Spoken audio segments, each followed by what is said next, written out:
Bull in young calf Patriots fumbling forecast.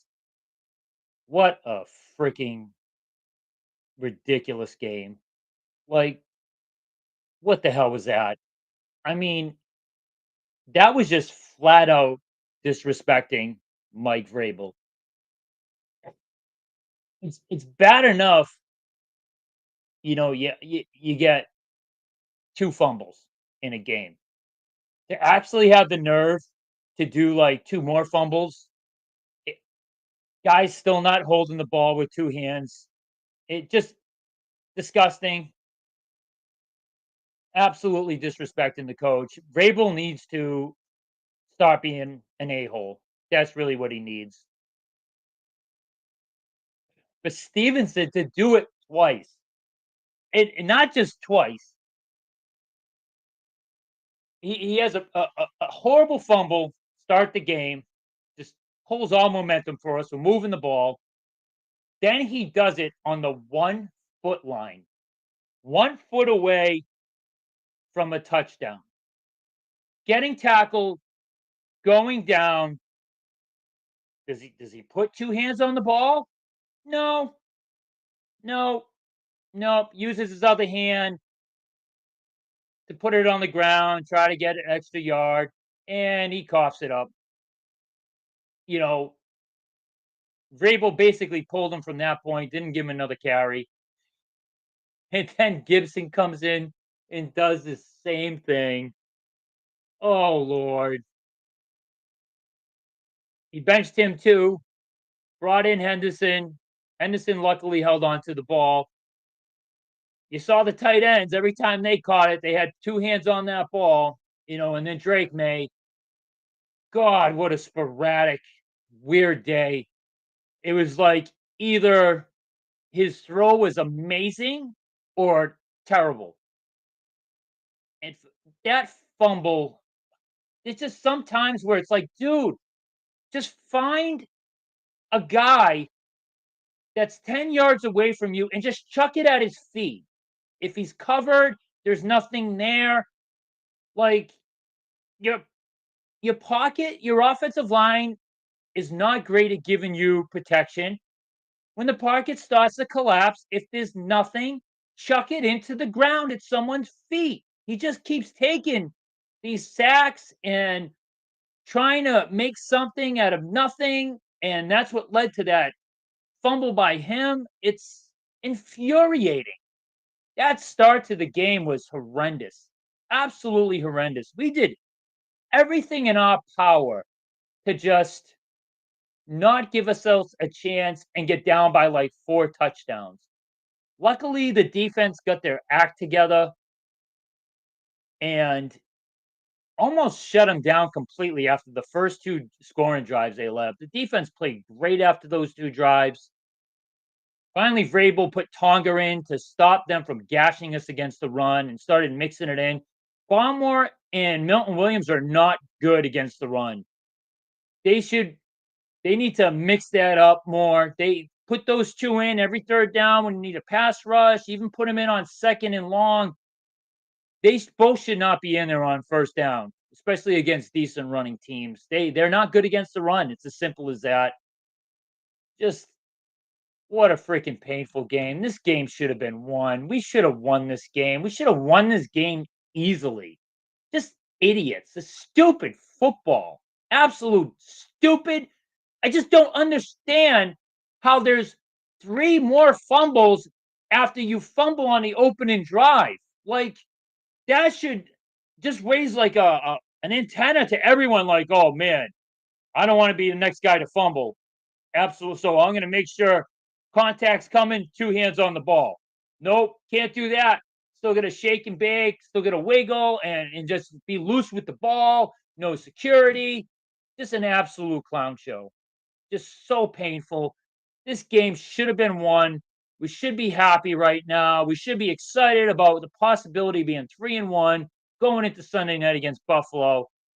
Instead, just another trash game at home. Like, for some reason, we just can't play well at home. It's so weird. Oh gosh.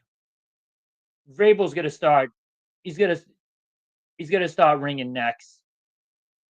I don't know what you do with Stevenson. Pop Douglas at the end of that game. Yep, Drake May made a bad throw behind you. It was still very catchable. For him to drop that ball instead of being third and short, made it third and long. And of course, we get in a fourth and 1.5. And again, it's Josh McDaniels. I don't know what that play call is. You don't ever, in fourth down, whether it's 4th and 4, 4th and 7, 4th and 10, you never, ever call a play where the ball needs to be caught before the first down marker. Every route should be designed past the first down marker. So when you make the catch, there's nothing else to do. You make the catch, and if no one's around and you're on your feet, you run. If you make the catch and the defender's all over you, you just drop to the ground. First down. That is a terrible play call on 4th and 1.5. Having Douglas catch the ball 2 yards behind the first down marker. What the hell are you doing there, McDaniels? It's absolute stupidity. Stupidity everywhere. I love how Vrabel was aggressive on the fourth downs. He had a 4th and inches on his own 10-yard line early in the game, and he went for it. I love that. Love the aggressive play call. I thought Vrabel was great. His first great game coaching, I felt like, because that's how we stayed in the game, really. It was his aggressive, deciding to go for it on certain plays. Whatever adjustments they made after the first two drives when they gave up 2 touchdowns, they shut Rodgers down the rest of the way up until that last freaking drive. Oh my gosh. And then, which was helped by a bad pass interference call. Like, I'm not going to get into the referees today and all the penalty and how bad they were, because we just, that's not an excuse. We should have won this freaking game. You get 5 turnovers and you still needed a last second, basically a touchdown with 2+ minutes left to beat you. That should have been a blowout win by the Patriots. You don't turn the ball over. That's a blowout win. We're moving the ball on Pittsburgh, moving it down the field almost every time we got it, and we just coughed it up, gave it up to them. Absolutely disgusting. I have no one chiming in, and I don't blame you. Everyone's sick to their stomach. Probably just like, see you the hell later. I'm not chiming in for these bums, and I don't blame you. I don't blame you. It's just painful. Crap, garbage. I can't do it. I feel like a man on an island by myself. Yeah, I don't blame everyone. Absolutely disgusted. Not wanting to tune in. They pull off that game. This room's packed, and you know everyone's excited and everything's great. But no, no, just complete clown show. I mean, you couldn't have given the game away more. It's insane. Like, we just did everything in our power to give this game away. Just so infuriating. Absolutely infuriating. I don't know what else to say. Carolina looked decent today at home. They whooped up on the Falcons, so that might not even be as much of a layup as we think next week. So, oh my goodness, if we lay an egg next week and lose that game too, oh, it's almost borderline starting to tank again and root for another high pick. It's just so bad, so damn bad. Scott Johnson, frustration overload. Just hand him the ball, brutal. I hand him the game, Scott. Just constantly handing them the game. It's, here you go, guys. No, we don't want it. We don't want the win. Oh, wait, wait, wait. We're tied the game. We're about to take control, about to take the lead. No, we don't want the lead. Here you go. Yeah, take this ball. God, Stevenson's fumbling on the 1 foot line. Drake May on the damn goal line. Throw the damn ball with some zip, dude. Like, what was that? Floating the ball. If you're gonna float the ball there, float it to the back of the end zone. Put some air under it so anyone comes underneath, they can't get it. God. I get it. He's only a second-year quarterback, only 22 years old. Man, you got an arm like a cannon. Fire that ball in there when he was open. Just like threw this soft ball, and the guy in the zone just like, oh, thank you. Stepped in front of it and just picked it off. Man, he's got to stop with the high throws at the beginning of the game. He starts to settle down, but I don't know why his throws are like they're always just a tick too high at the beginning of the game. It's infuriating. So, Scott, you don't blame me for the pick before the half. Well, I felt like it didn't. I don't know, Scott. Like, and you might be right. I was in a bar watching it. I didn't have the luxury of being at home with the replay. It looked like he needed to put air under it, float it to the back of the end zone, or to really fire it in there. Because the guy, he was kind of playing in between Douglas underneath and Booty, who was over the top of him, and he had time to take like two full steps in front of the ball and snag it. So I don't know, Scott. If you don't blame May, who do you blame on that? You gotta.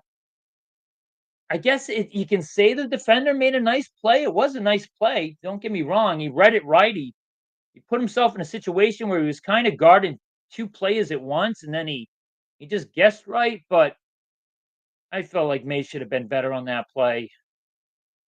Yeah, it is. I think if he fired it his hardest, it gets in there. It definitely, if he's, I mean, it's a tougher throw to float it to the back of the end zone. It's a tougher throw, but it's definitely not getting picked. I can tell you that.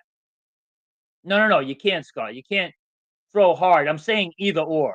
When he had him open for a split second and there was no one in between him and Booty, that's a time to either fire it as hard as you can or put some air under it, float it to the back of the end zone. It's one of those two things. He like kind of threw the ball with like half speed, and just it just wasn't a good decision. No, it was a safe throw. Like you didn't have that guy that wide open. You know, just absolutely brutal. But man, he made some amazing throws too. He's amazing job with his feet. He's at times he's carrying this team. He's just got to stop with the turnovers. Two more turnovers today. All we're gonna hear about, from sports radio and the sports media, and these are growing pains with young quarterbacks. I get it. It's just absolutely awful. Looks like the young Cavs trying to jump in here. No, I can't. I'm And sorry. My bad. It was button what's click. that? No, I can't join. It was a misclick, but Uh, no, you're right. I'm listening. Sadly, but yeah, yeah, keep going. yeah. I was trying to think of anything else I want to touch on. It's man, offensive line. He read it and has limited time on the other side. Yeah, it's a good play. Don't get me wrong. I don't know. He just Booty was open enough where that should have been a touchdown. It really should have been. The offensive line was up and down today. It was times when May had a really nice pot. Again, it was like all or nothing. Like May's throws. It was either an awesome throw or you're like, what the hell was that, May? Offensive line, the same thing. It was either, wow, look at that great pocket. May has good time here, or no, complete disaster. He's under fire and he's getting crushed. You know, yeah, Scott, something's going to be done about that. Like, I would make Stevenson inactive next week. I'd make him inactive. Like, hey, we're not doing this again. I saw you led the league in fumbles last year with 7 fumbles. We're not doing this again, Stevenson. So why don't you take a game to think about it and get your head right. Make sure from now on, when you're about to engage in contact, you're going to put 2 hands on the ball and you're going to hold the ball tight, hard at all times. If that means you can't, juke as much or as fluidly, so be it. Be more of a power runner. But man, I get you can't bench him and Gibson, so start Henderson. You spent the high second round pick on him, which pissed me off. Start that kid, bring in Gibson to relieve him here and there. See what the kid can do. So, but man, and I tell you, that touchdown we gave up, what is Marcus Jones doing on an outside receiver? The smallest, one of the shortest guys in the league. Oh my, talk about missing Christian Gonzalez. Like that doesn't happen with Gonzalez, who's tall, who's a lockdown corner. That freaking guy better be back next week. He better be back. I swear, if he misses one more game with this soft tissue crap, it's just absolutely disgusting. Like, that's another thing. We would, that's a tie game. Or, they probably kick a field goal there, whatever the situation. They gave a awful pass interference call, like a really bad pass interference call on Carl Davis Jr. Like, you see that all the damn time. He was step for step with him. He had a light hand on his shoulder pad, not grabbing it.